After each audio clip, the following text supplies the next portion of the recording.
ঈদের ছুটিতে আমরা ফিরোজ ভাইকে ডেকে নিলাম। বন্ধু ফিরোজ ভাই সবসময় আমার সাথে থাকেন এবং এক ডাকায় উনি সাড়া দেন। তো নোটিশ বোর্ডটা আসলে আমার নিজের মতো করে ছোটো আকারে পরিসরে ছিল। এটাকে এখন রং ছোঁয়ার যিনি ডিরেক্টর ফিরোজ ভাই, উনি ওনার রং তুলির একটা আঁচড় দিচ্ছেন। আঁচড়ে দেখেন কীভাবে বর্ণমালা হ্যান্ডরাইটিং একাডেমি নোটিশ বোর্ড এবং উনি বর্ডার টানছেন। আসলে শিল্পীর কাজের তারিফ করতে হয়। শিল্পীর মর্যাদা বা কদর শিল্পীরাই বোঝে। আপনারা দেখছেন বর্ণমালা হ্যান্ডরাইটিং একাডেমি নোটিশ বোর্ড উনি তৈরি করছেন এবং ফিরোজ ভাইকে অসংখ্য ধন্যবাদ দেব যে উনি সময়টা দিয়ে আমাকে এই সুযোগটা করে দিয়েছেন।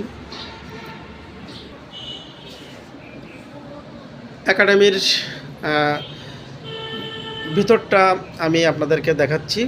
এটা হচ্ছে আমাদের বর্ণমালা হ্যান্ডরাইটিং একাডেমির ভিতরের পরিবেশ।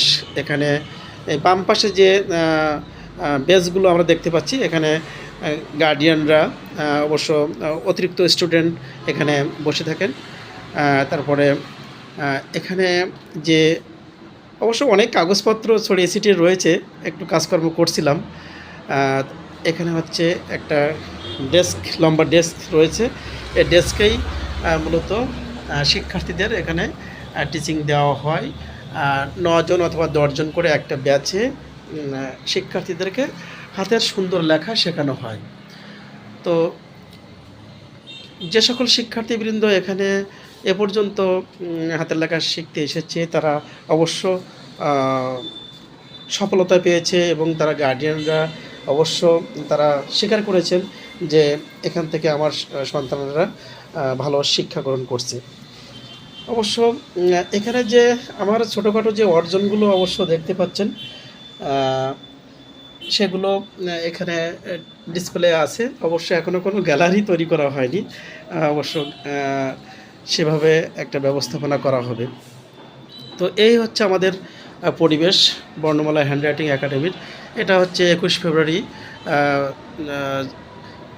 শহীদ দিবস ও আন্তর্জাতিক মাতৃভাষা দিবসের যে শ্রদ্ধাঞ্জলি যে ব্যানার, এবং এ পাশে একটা পিকচার আছে। অবশ্য আমারই লেখা দিয়ে একটা বাংলাদেশের মানচিত্র করেছিলাম এবং সেটা আর্ট এক্সিবিশন 2025 সালে হয়েছিল শিল্পকলা একাডেমি ইন্টারন্যাশনাল আর্ট এক্সিবিশনে অবশ্য অংশগ্রহণ করেছিলাম। এই চিত্রটি আমি জমা দিয়েছিলাম। তো এখানে রাখা শিক্ষার্থীর উদ্দেশ্যে যে তারা দেখেও কিছু অনুপ্রাণিত হবে। যে বইগুলো আপনারা দেখতে পাচ্ছেন, এখানে শিক্ষার্থীরা হাতের লেখা ক্লাস শেষেও তারা যে সময়টা এখানে পাচ্ছে, এখানে বসে তারা এখানে পড়ালেখা করে। তো আমরা জানতে পারি যে শিক্ষার্থীরা যে কোনোভাবে যে কোনো সময় তারা কিছু শিখতে পারবে, এখানে এসে সময় নষ্ট হয় না। এটা হচ্ছে আমার মূল লক্ষ্য। তো বর্ণমালা হ্যান্ডরাইটিং একাডেমির নোটিশ বোর্ডটা সম্পন্ন হলো, খুবই ভালো লাগছে। এবং ফিরোজ ভাই একটু সামনে আসুন প্লিজ।